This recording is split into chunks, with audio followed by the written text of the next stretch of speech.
अध्यक्ष महोदय, मैं आपका धन्यवाद देता हूं कि आपने मुझे महामहिम राष्ट्रपति जी के अभिभाषण पे बोलने का मुझे समय दिया है। अध्यक्ष जी,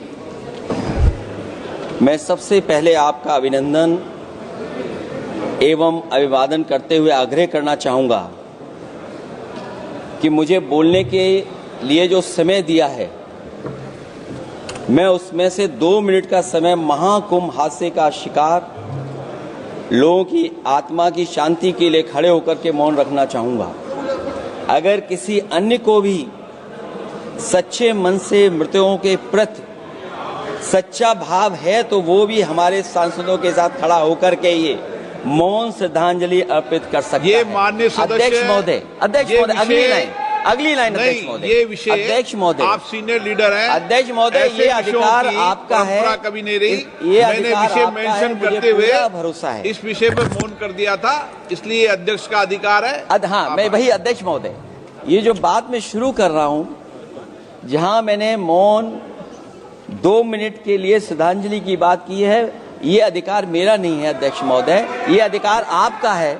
मुझे पूरा भरोसा है आप पर कि जब अभिभाषण की चर्चा खत्म हो रही होगी उस समय 2 मिनट का मौन श्रद्धांजलि जरूर दी जाए जो श्रद्धालुओं की जान गई है।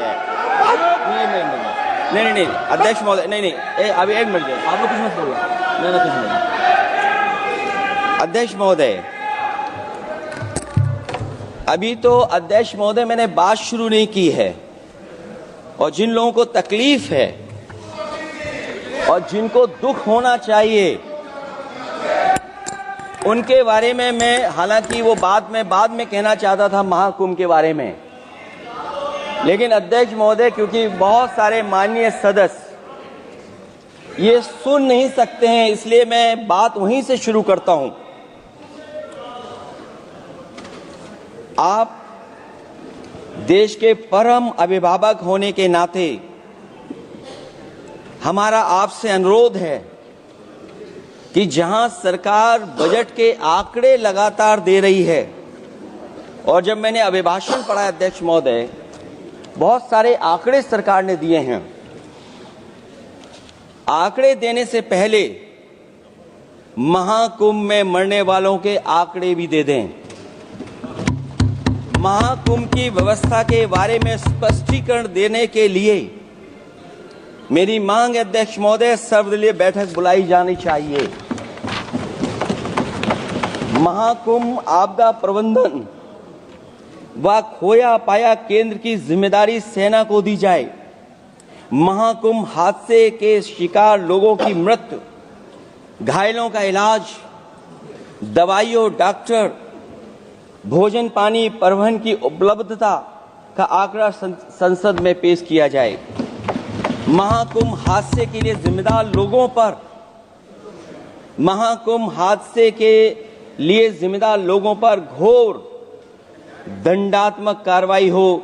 जिन्होंने सच छिपाया है उनको दंडित किया जाए। अध्यक्ष महोदय, हम डबल इंजन की सरकार से पूछते हैं, अगर अपराध बोध नहीं था तो आंकड़े दबाए, छिपाए और मिटाए क्यों गए हैं? सच छिपाना और मिटाना भी तो अपराध है। इसका दंड कौन भुगतेगा अध्यक्ष महोदय? जहां इंतजाम होना चाहिए था वहां प्रचार हो रहा था। एक धार्मिक समागम में डबल इंजन का राजनीतिक प्रचार अशोभनीय है, निंदनीय है। इतने बड़े हादसे के बाद कम से कम अब तो वो होर्डिंग उतरवा देना चाहिए। अध्यक्ष महोदय, महाकुंभ की जो तैयारी हुई, जो हम लोगों ने जाना वहां पर, महाकुंभ न केवल 144 साल के लिए ये कहा गया, बल्कि ये भी कहा गया कि पहली बार धरती पर इस तरह का डिजिटल और जो आधुनिक चीजें हैं, टेक्नोलॉजी, उसका इस्तेमाल कर करके महाकुंभ होने जा रहा है। सीसीटीवी, ड्रोन, लाइव स्ट्रीमिंग के आधार पर जिनका दावा था कि वो डिजिटल कुंभ करा रहे हैं, वो मृतकों की डिजिट नहीं दे पा रहे हैं। एक तरफ तो जो लोग डिजिटल डिजिटल डिजिटल अध्यक्ष महोदय कहने को थकते नहीं हैं, लेकिन जब कुंभ में इतना बड़ा हादसा हो गया है तो यही सरकार डिजिट नहीं दे पा रही है। हमारे अपने लोग मारे गए हैं, जिसमें परिवार का हर रिश्ता दिवंगत हुआ है। किसी की माता, किसी के पिता, किसी की बहू, किसी की बेटी, किसी का भाई बहन, चाचा चाची। बच्चों के आंकड़े तो अभी तक नदारद हैं। खोया पाया केंद्र ही लोगों को तो नहीं मिल रहा है। जो खोया पाया केंद्र था उसको भी लोग पा नहीं पा रहे, ढूंढ नहीं पा रहे। अध्यक्ष महोदय, कुंभ कोई पहली बार नहीं हो रहा है। कुंभ का आयोजन सदियों से होता आया है। हमारे पौराणिक और हमारे इतिहास के दस्तावेज ये बताते हैं कि समय समय पे जो भी सरकारें रही होंगी, जिसका भी राज रहा होगा अध्यक्ष महोदय, उसने महाकुंभ या इस तरह के कुंभ का आयोजन किया है। एक तरफ तो वो कि जो 144 साल बाद महाकुंभ होने जा रहा है, उसका इतना प्रचार किया। और मैंने तो कई टीवी इंटरव्यूज में, कई समाचार चैनलों पर ये बात सुनने में आई और सुनते रहे हम लोग कि सरकार ने 100 करोड़ लोगों के आने का इंतजाम किया है। और अगर 100 करोड़, अध्यक्ष महोदय, अगर ये बात गलत है तो मैं रिजाइन आपको देना चाहता हूं। अगर अध्यक्ष महोदय, ये माननीय सदस्य लोग अगर ये नहीं सुन पा रहे हैं तो मैं इनको एक एक को, आप नहीं गए स्नान करने, आप स्नान करने नहीं गए, इसीलिए इस तरह की भाषा का इस्तेमाल कर रहे हैं। अध्यक्ष महोदय, ये कहा गया कि 144 वर्ष के बाद ये हो रहा है। जहां तक मेरी समझ और जानकारी कहती है, जो एस्ट्रोनॉमी और एस्ट्रो चीजों को समझते होंगे वो ये स्वीकार करते होंगे, जो भी कुंभ होता होगा वो 144 वर्ष के बाद ही होता होगा। लेकिन ये कहा गया कि नक्षत्र ऐसे हैं। तो मैं अध्यक्ष महोदय सरकार से कहना चाहता हूं कि सतयुग से लेकर के कलयुग तक ये सनातन परंपरा रही है कि संत महात्मा साधु समाज मुहूर्त के हिसाब से शाही स्नान करते हैं। उसमें नक्षत्रों के हिसाब से जो सहयोग बनता है वही शाही स्नान का मुहूर्त होता है। लेकिन भाजपा के राज में ये सनातन परंपरा टूट गई। पहले सरकार ने संत समाज को शाही स्नान रद्द करने का आदेश दिया, जिससे अनादिकाल की सनातन परंपरा टूटी। और फिर जब देश भर में ये बात उठी तो उन्होंने हादसे को छिपाकर फिर से आदेश दिया कि अखाड़े शाही स्नान करने जाएं। इससे सरकार ने पावन मुहूर्त के स्थान पर अपने मनमाने समय पर स्नान कराने का आदेश दिया। बात उस दिन या तिथि की नहीं होती है, बल्कि निश्चित मुहूर्त काल की होती है। ये सनातन परंपरा तोड़कर इन लोगों ने अच्छा नहीं किया। और ये क्या परंपरा टूटी है कि नहीं टूटी है, मैं समझता हूं अध्यक्ष महोदय मुझसे बेहतर सामने वाले ज्यादा जानते होंगे इसके बारे में। और जो लोग, अध्यक्ष महोदय, जो हम लोगों ने देखा वहां पर लोग पुण्य कमाने आए थे और अपनों के शव लेकर के गए हैं।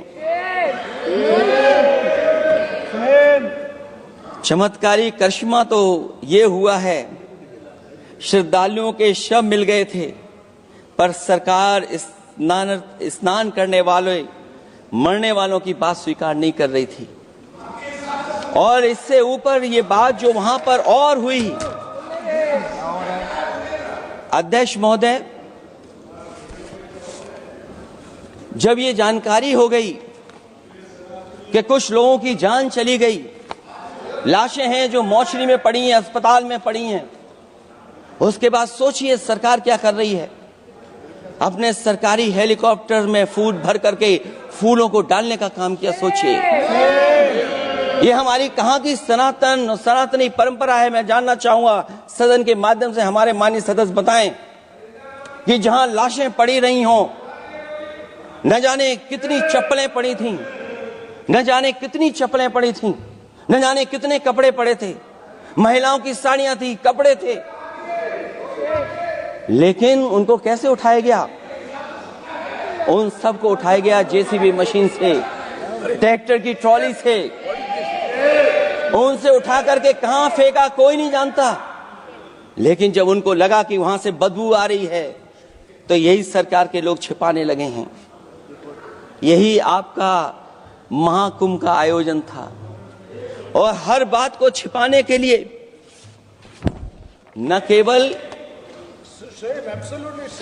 केवल ये लोग मीडिया का सहारा ले रहे हैं, मीडिया का सहारा लेते लेते सुनने में आया है कुछ दबाव और कुछ स्वीटनर भी दिए जा रहे हैं जिससे उनकी खबरें बाहर ना आ जाएं। और अगर अध्यक्ष महोदय ये बात सब गलत है मेरी, अगर ये बात सब गलत मैं कह रहा हूं, तो अभी तो नेता सदन को अभी भाषण देना है। और मैं ये बात और कहना चाहता हूं, आप अपने तरफ से जानकारी कर लीजिएगा। हमारे उत्तर प्रदेश के मुख्यमंत्री जी ने शोक नहीं प्रकट किया था। जब देश की राष्ट्रपति और प्रधानमंत्री जी ने शोक प्रकट किया, उसके बाद 17 घंटे बाद सरकार ने स्वीकार किया। अध्यक्ष मोदी, ये वो लोग हैं जो आज भी कोई सच्चाई स्वीकार नहीं कर सकते। इनका रास्ता क्या है मैं नहीं जानता हूं, कहां ले जाना चाहते हैं। लेकिन जब अध्यक्ष महोदय मैंने अभिभाषण पढ़ा है राष्ट्रपति महोदया का, तो वही पुरानी बातें कि 12 करोड़ शौचालय बन गए हैं, 10 करोड़ गैस कनेक्शन हो गए हैं, 80 करोड़ लोगों को राशन दिया जा रहा है, 25 करोड़ लोगों को मिडिल क्लास में शामिल कर दिया गया, न्यू मिडिल क्लास में शामिल कर दिया गया। 80 और 85 को अगर हम जोड़ दें अध्यक्ष महोदय, 105 करोड़ हो गए। बच्चों को और जोड़ दें तो सरकार अध्यक्ष महोदय किसके लिए काम कर रही है? किसके लिए काम कर रही है? अगर 80 को राशन दें, 25 को न्यू मिडिल क्लास में जोड़ दें, 105 करोड़ हो गए। और जो बाकी बचे हैं हमारे देश की आबादी, जिसको 140 करोड़ बता रहे हैं, उसमें कम से कम बच्चे कुछ तो संख्या होगी, आधी आबादी की संख्या होगी। अगर उसको हम बाहर निकालें तो आगे आज सरकार किसके लिए काम कर रही है? वही बात पुरानी सुनने को मिलती है कि राष्ट्रीय मिलिट्री स्कूल बन गए हैं, राष्ट्रीय मिलिट्री स्कूल जिनमें बालिकाओं की भर्ती शुरू हो गई है। अध्यक्ष महोदय, ये एक बता दें जो नया इन्होंने 10 साल के अंदर राष्ट्रीय मिलिट्री स्कूल खोला हो। और कंफ्यूज मत होना, राष्ट्रीय मिलिट्री स्कूल कौन से होते हैं, सैनिक स्कूल कौन से होते हैं, ये कंफ्यूज मत होना। 10 साल में सोचिए अध्यक्ष महोदय, एक भी नया राष्ट्रीय मिलिट्री स्कूल नहीं खोला है। अगर खोला हो तो सरकार जरूर बताए।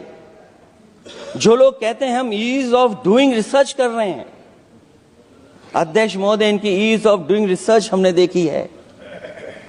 इनकी ईज ऑफ डूइंग रिसर्च अपनी इमेज चमकाने के लिए और दूसरे की इमेज बर्बाद करने के लिए ईज ऑफ डूइंग रिसर्च चल रही है। ईज ऑफ डूइंग बिजनेस, मैं देखता हूं जहां कहीं भी इन्वेस्टमेंट मीट होती है, देश के सभी मंत्री वहां पहुंच जाते हैं, सरकार के मुखिया भी जाते हैं वहां।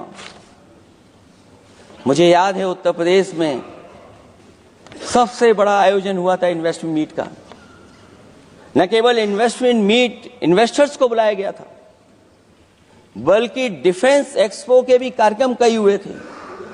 और अध्यक्ष महोदय, भरोसा ये दिलाया गया था कि जो एमओयू हो रहे हैं 40 लाख करोड़ के, उसको जमीन पर उतार लिया जाएगा।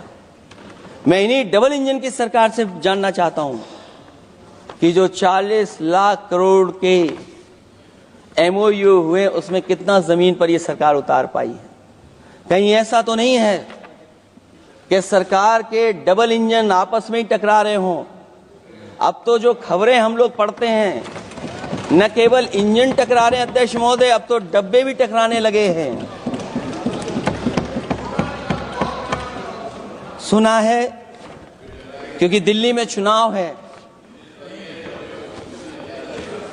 आप इंजीनियर की डब्बा हैं। ये हमारे पुराने माननीय सदस्य हैं, आप हम एक हैं, बस जगह अलग बदल गई।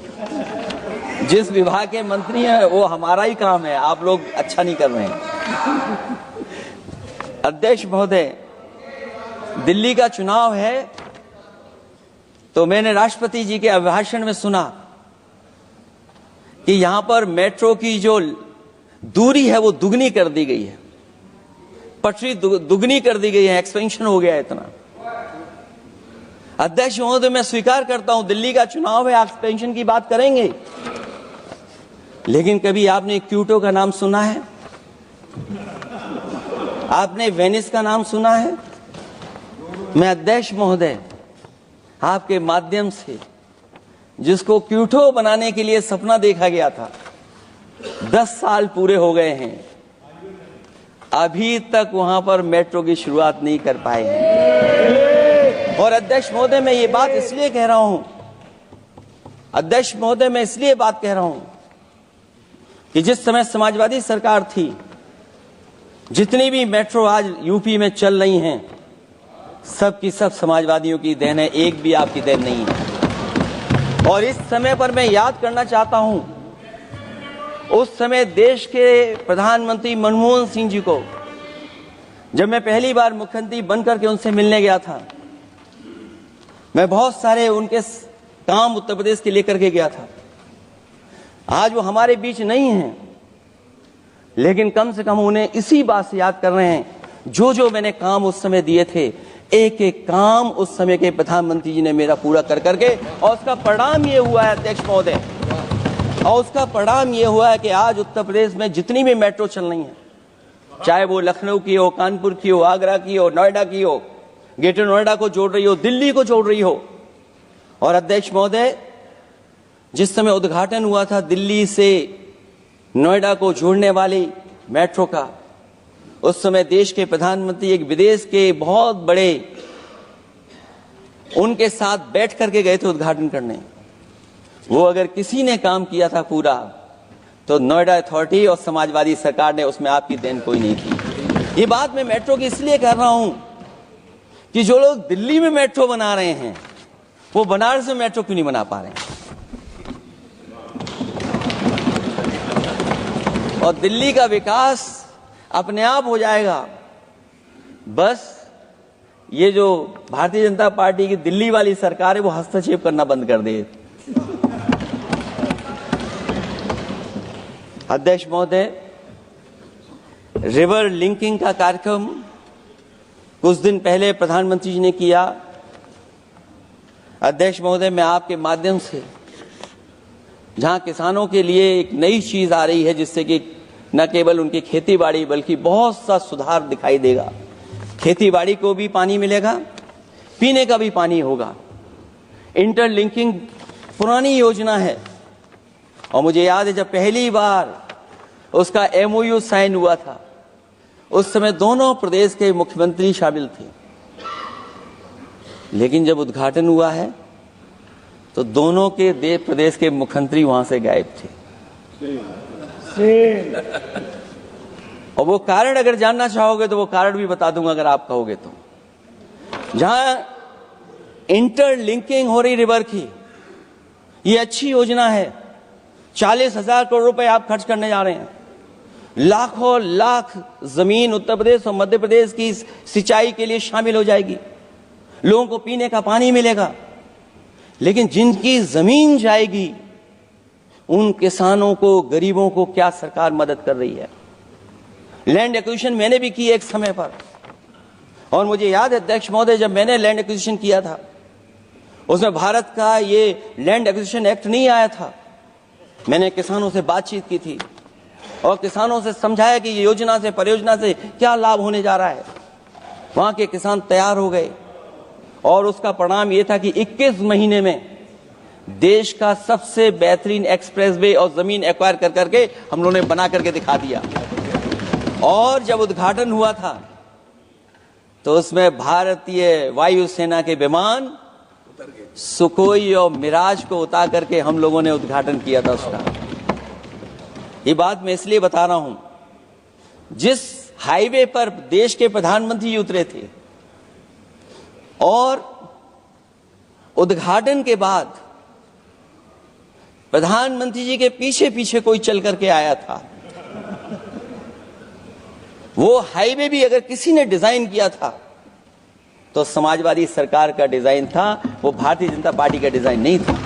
और अगर इनका डिजाइन होता तो उत्तर प्रदेश में कोई नया हाईवे ऐसा बना करके दिखाएं जिससे हवाई जहाज उतर जाए। नहीं तो मैं मानूंगा कि आप जो कह रहे हैं कि आधुनिक इंफ्रास्ट्रक्चर बनाना चाहते हैं, आपकी परिभाषा क्या है आधुनिक इंफ्रास्ट्रक्चर की? और ये बात में जो इतनी घुमा फिरा के कह रहा हूं, वो बात में लौट करके उसी पे जा रहा हूं। अध्यक्ष महोदय, अगर 40,000 करोड़ की योजना बनी है रिवर इंटरलिंकिंग की, तो जिन किसानों की, जिन गरीबों की जमीन जा रही है, उन किसानों को आप सही तरीके से मुआवजा, मदद उनकी क्यों नहीं कर रहे हो आप? अध्यक्ष महोदय, मैं इस अभिभाषण के माध्यम से जब सदन में जवाब आए तो उन किसानों की मदद होनी चाहिए। वो किसानों के पास कुछ नहीं है। उसके बाद आपका जो पैकेज है, आपका पैकेज पता नहीं क्यों कंजूस बनाता है कोई, आपका पैकेज कंजूस बनाता है कोई। कम से कम आपका दिल बड़ा होना चाहिए, और इतना बड़ा दिल हो कि किसान खुशहाली के रास्ते बजाए। आपने किसानों की आय दोगुनी नहीं की, आप आय दोगुनी नहीं कर पाए हैं। कम से कम उन्हें वो मदद करने का काम करें। इसमें अध्यक्ष महोदय, मैं राष्ट्रपति जी के अभिभाषण पर पढ़ रहा था कि सोलर को लेकर के और रूफ टॉप सोलर एनर्जी को, स्कीम को लेकर के बहुत बड़ी योजना और कई हजार करोड़ रुपए सरकार खर्च कर रही है। मुझे याद है जब देश के राष्ट्रपति कलाम साहब थे, उन्होंने एक प्रेजेंटेशन किया था सरकार के सामने, और प्रेजेंटेशन के बाद मैंने उनसे निवेदन किया कि अगर ये योजना मैं कर दूं तो आप क्या उद्घाटन करने आएंगे? उन्होंने कहा कि अगर ये आप कार्य योजना लागू कर देंगे तो उद्घाटन करने भी मैं आऊंगा। अध्यक्ष महोदय, उस दिन आंधी तूफान था, टेंट बिल्कुल उड़ गया था, इतना शायद पानी और बिजली का चमकना इतना था कि मैंने खुद रिक्वेस्ट की थी उनसे कि आप मत आइए, फिर कभी हम लोग कार्यक्रम कर लेंगे। लेकिन वो कार्यक्रम में आए, उन्होंने उद्घाटन किया। और अध्यक्ष महोदय, जो लोग कह रहे हैं 40,000 करोड़ की रूफटॉप स्कीम लाए सोलर की, जो मिनी ग्रिड बना करके पूरे के पूरे गांव को हम लोगों ने फ्री बिजली दी थी। फ्री बिजली उनको मिलती थी 24 घंटे, उनकी चक्की चलती थी, उनका सिंचाई का पानी का इंतजाम होता था। जब तक समाजवादी सरकार रही तब तक वो योजना चलती रही, और जैसे ही समाजवादी सरकार गई, इन्हीं के लोगों ने उसका मेंटेनेंस रोक दिया। न केवल उस गांव का जिसका राष्ट्रपति रहे उन्होंने उद्घाटन किया, बल्कि और जितनी भी सोलर की स्कीम चल रही थी, लोहिया आवास में जहां सोलर स्कीम के माध्यम से हम लोग गरीब को सोलर पैनल के माध्यम से उनको बिजली दे रहे थे, फ्री बिजली, उन सब योजनाओं को इन्होंने बंद करने का काम किया है। सोचिए, ये वो लोग हैं जो इंफ्रास्ट्रक्चर बनाना चाहते हैं।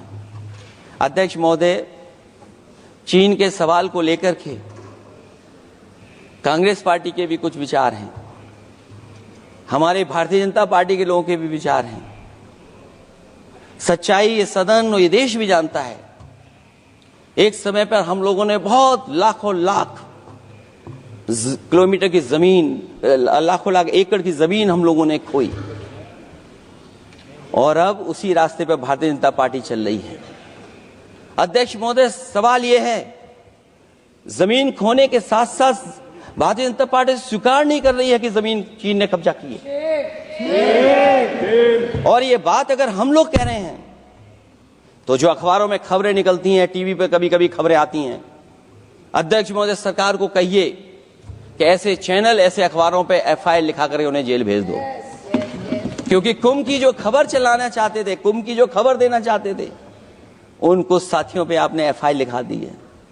अगर कुंभ पर सच्ची खबर दिखाने वालों पे आप एफआईआर लिखा सकते हैं, तो फिर चीन की खबर जो खबर चला रहे हैं उस पर भी आपको एफआईआर लिखवानी चाहिए। दूसरा, हमारा एक जाति जनगणना का मसला बहुत पुराना है, ये कोई नया नहीं है। आरक्षण के सवाल पर इस देश में दक्षिण भारत से लेकर के उत्तर भारत में और देश में जगह जगह पर बहुत सारे नेता ऐसे रहे जो आज हमारे बीच नहीं हैं, जिनकी वजह से हम आज उस आंदोलन को आगे ले जा रहे हैं। बाबा साहब भीमराव अम्बेडकर जी का जो संविधान है, उसके तहत जो हमें हक अधिकार मिले हैं, आरक्षण की व्यवस्था है, उस व्यवस्था को और मजबूत बनाने के लिए जाति जनगणना होना चाहिए। उसके पक्ष में अब तो कांग्रेस पार्टी भी है। एक समय था जब कांग्रेस पार्टी उस पक्ष में नहीं थी। और अध्यक्ष महोदय, मैं बड़ी जिम्मेदारी के साथ कहना चाहता हूं, अगर उसी समय कांग्रेस पार्टी भी पक्ष में होती तो आज हमें आपके सामने खड़ा नहीं होना पता, मांगना नहीं पड़ता जाति जनगणना। लेकिन अध्यक्ष महोदय, मैं अपने कांग्रेस पार्टी के साथियों से भी कहना चाहूंगा, अध्यक्ष महोदय, मैं कांग्रेस पार्टी के साथियों से भी कहना चाहता हूं, हम आपके साथी हैं और इस मुद्दे पे तो हम आपके साथ और आपके आगे भी चल करके आपका साथ दे देंगे। अब जाति जनगणना को कोई नहीं रोक सकता है। एक दिन ऐसा आएगा अध्यक्ष महोदय, एक दिन ऐसा आएगा, कोई टकरार नहीं है, आपके इंजन जैसे नहीं है। आपका एक इंजन, अध्यक्ष महोदय, ये अध्यक्ष महोदय, हम तो, मुझे कभी कभी ये लगता है कि प्रधानमंत्री जी जितना अपने लोगों को ध्यान दे करके समझाते हैं, इतना ये समझते ही नहीं है। वो अध्यक्ष महोदय, वो सबसे ज्यादा सोशल मीडिया के बारे में जानकारी रखते हैं। आप भी जानकारी रखा करो। अगर आप जानकारी रखोगे तो आपको सच्चाई पता लग जाएगी। एक इंजन ने नमस्कार नहीं किया था दूसरे इंजन को, अगर याद हो तो पता कर लें। और ये बात अगर छिपी हुई हो, ऑनरेबल मेंबर, अध्यक्ष महोदय, अभी तो मैंने शुरू नहीं किया, मेरा लिखा हुआ बहुत लंबा है। कंक्लूड करें, आप समाप्त करें प्लीज। और अध्यक्ष महोदय, एक सवाल और बड़ा उठा है, नौकरी को लेकर के, रोजगार को लेकर के, और हमारे भारत की जो मैन्युफैक्चरिंग सेक्टर है उसको बढ़ावा कैसे दिया जाए। चीन जैसा देश केवल एक पे हमला नहीं कर रहा है अध्यक्ष महोदय, आपकी जमीन भी छीन रहा है और आपका बाजार भी छीन रहा है। और ये बात अगर गलत हो तो सरकार हमें बताए, वो आंकड़े दे। अगर कांग्रेस पार्टी का रास्ता था तो आपका रास्ता कांग्रेस पार्टी का क्यों है? अगर कांग्रेस पार्टी का वो रास्ता था तो आपका रास्ता क्यों है? वो मैं तो जानता हूं, जिस दिन उनके सहयोगी साथी समझ लेंगे वो भी साथ छोड़ जाएंगे। दूसरा जो सवाल कहा गया है अध्यक्ष महोदय, जिस समय बाजार खोला गया, जिस समय हमारा व्यापार के लिए पूरा बाजार खोल दिया, हमसे ज्यादा वित्त को समझने वाले इकोनॉमिस्ट और बहुत सारे जानकार लोग वो मुझसे बेहतर समझते होंगे, लेकिन मैं ये बात समझता हूं कि जिस समय बाजार खोला गया उस समय ध्यान उतना हमारे देश की अर्थव्यवस्था पर नहीं रखा गया। अगर उसी समय पर मैन्युफैक्चरिंग सेक्टर को जिस जिम्मेदारी से रखना चाहिए था नहीं रखा गया, अगर उस समय रखा गया होता तो शायद अध्यक्ष महोदय हम लोग चीन से आगे निकल गए होते। आज चीन आ गए, हम लोग पीछे हैं। क्या आप इनको ज्ञान दे रहे हो क्या? अध्यक्ष महोदय, अपना रास्ता तो वही है, साइकिल वाला। इसलिए अध्यक्ष महोदय, अगर मेरा समय है अभी, क्योंकि मैं बहुत कुछ लेकर के आऊं, और जहां तक इंफ्रास्ट्रक्चर की बात है, आप कहते हैं कि देश का आधुनिक इंफ्रास्ट्रक्चर बनेगा, न केवल उसके नागरिकों को एक बेहतर जीवन, देश की नई पहचान देता है, बल्कि देश को एक नया आत्मविश्वास भी देता है। अरे अगर ये बात सच है तो अध्यक्ष महोदय, मैं वो बात कहना चाहता हूं कि 2022 के चुनाव से पहले एक बुंदेलखंड एक्सप्रेस वे बनाया गया था, और जिसकी तैयारी को लेकर के देश के प्रधानमंत्री जी गए थे। कितनी सजावट हुई थी, कितनी तैयारी हुई थी। जो हमारे बुंदेलखंड के साथी माननीय सदस्य चलते होंगे बुंदेलखंड के एक्सप्रेसवे पर, वो जानते होंगे। प्रधानमंत्री जी उद्घाटन करके गए, पानी बरस गया, बुंदेलखंड बह गया, एक्सप्रेसवे बह गया। और सोचिए अध्यक्ष महोदय, कब उद्घाटन किया था आपने? 22 में, और आज भी मेंटेनेंस चल रहा है उसमें। 22 के बाद से आज तक भी मेंटेनेंस चल रहा है। और कहीं अगर आपने जो गाड़ियां बाजार में ला दी हैं, जो बाजार में आजकल अध्यक्ष महोदय जो गाड़ियां आ गई हैं, अगर वो कहीं अपनी रफ्तार से चलेंगी तो या तो पेट दर्द होगा या कमर का दर्द होगा, दोनों में से एक के लिए तो इलाज जाना ही पड़ेगा। और वो कितने हजार करोड़ का बना? 14,000 करोड़ का। इसी तरह गोरखपुर लिंक एक्सप्रेसवे यूपी में 91 किलोमीटर, जो हमारे रोड की जानकारी रखते होंगे, एनएचआई की जानकारी रखते होंगे, वो जानते होंगे कि गोरखपुर लिंक जो 2022 में शुरू हो जाना चाहिए था, वो अभी तक शुरू नहीं हो पाया। वो 91 किलोमीटर का 7,283 करोड़ का बन रहा है। जो पूर्वांचल एक्सप्रेसवे, कभी समाजवादी सरकार ने उसको डिजाइन किया, उसको सब कुछ आगे बढ़ाया, वो 340 किलोमीटर का 22,000 करोड़ के लगभग का बना है। लेकिन जहां तक मैं बना करके छोड़ गया वहां से आगे नहीं बढ़ा। और अगर वो बढ़ गया होता तो बिहार और बंगाल के लोगों के लिए बहुत रास्ता आसान हो जाता। इसी तरह एक गंगा एक्सप्रेसवे बन रहा है, जिसके बारे में सरकार ने ये कहा कि हम कुंभ से पहले शुरू कर देंगे, कुंभ से पहले गंगा एक्सप्रेसवे शुरू हो जाएगा। अध्यक्ष महोदय, वो नहीं शुरू हो पाया। मुझे लगता है जिस रफ्तार से वो काम हो रहा है, अगला जब अर्ध कुंभ आएगा तब तक ही बन पाएगा वो। ये बातें मैं इसलिए बोल रहा हूं अध्यक्ष महोदय, क्योंकि यूपी को, बिहार को दे दिया, हमें कोई तकलीफ नहीं है। बिहार भी तरक्की करे, हम भी साथ देंगे बिहार का, कोई तकलीफ नहीं है। लेकिन यूपी में अगर कोई भी एक भारत सरकार के एनएचआई का एक्सप्रेसवे आया हो तो बता दे। एक भी कोई एक्सप्रेसवे दिया हो तब, जब देश के प्रधानमंत्री को 2 बार और नहीं तीसरी बार भी मौका दिया उत्तर प्रदेश ने। मैं अध्यक्ष महोदय आपका इशारा समझ रहा हूं। बाकी अध्यक्ष महोदय भाषण में अब बजट पे पढ़ दूंगा, मेरा बाकी भाषण बजट में होगा। मैं अपना भाषण खत्म करते हुए केवल इतना कहना चाहता हूं, मैं जो मेरे सुझाव आए हैं उन सुझावों को शामिल करे सरकार, और केवल प्रचार में न रहे सरकार। अध्यक्ष महोदय, मैं अपनी बात खत्म करने से पहले जो राष्ट्रपति जी ने कहा है, मैं भी सहमत हूं उससे। मैं उनकी सब लाइनें पढ़ना चाहता हूं। जो राष्ट्रपति महोदया जी ने कहा है, मैं उससे सहमत हूं।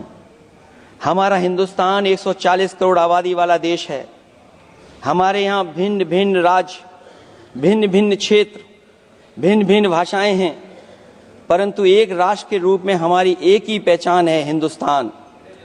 और हमारा एक ही संकल्प है, एक ही लक्ष्य है, विकसित हिंदुस्तान। आने वाले वर्षों में देश को विकसित राष्ट्र बनाने के लिए हम सभी दृढ़ संकल्पित हैं। इस संकल्प में देश के शहीदों की प्रेरणाएं हैं, पूज्य बापू के मानवीय आदर्श हैं, और सरदार पटेल जैसी मां भारती की संतान द्वारा हमें दिलाई गई एकता की शपथ है। हमें इन प्रेरणाओं को आगे रखते हुए एकता के इस समर्थ विकसित हिंदुस्तान के संकल्प को पूर्ण करना है। आइए हम एक बार फिर एकता के संकल्प को दोहराएं और हिंदुस्तान के सपनों को पूरा करने के लिए कटिबद्ध हों। जब हम साथ मिलकर बढ़ेंगे तो हमारी भावी पीढ़ियां 2047 में अवश्य विकसित, सशक्त, समर्थ, समृद्ध, सोशलिस्ट, सेकुलर, डेमोक्रेटिक हिंदुस्तान देखेगी। मैं इतनी ही बात कहते हुआ, क्योंकि 10 बजट आपने पेश किए हैं, वो आप समझ गए होंगे, आप समझ गए बात को जो मैं कह रहा हूं। अध्यक्ष महोदय, जो बात मैं कह रहा हूं वो बात वहां तक पहुंच गई है। उनके चेहरे बता रहे हैं कि बात वो पहुंच गई है। और मैं अपने अंत में बस यही कहूंगा क्योंकि 10 बजट के बाद ये अभिभाषण सुन रहे हैं हम लोग। 11वां बजट आ गया है। बजट हो ऐसा जिसमें सबके लिए उम्मीदें हों, समृद्धि की दिवाली और खुशियों की ईद हो। बहुत बहुत धन्यवाद अध्यक्ष महोदय, मैं आपका धन्यवाद देता हूं और सभी माननीय सदस्यों का जिन्होंने सुनने का काम किया। बहुत धन्यवाद।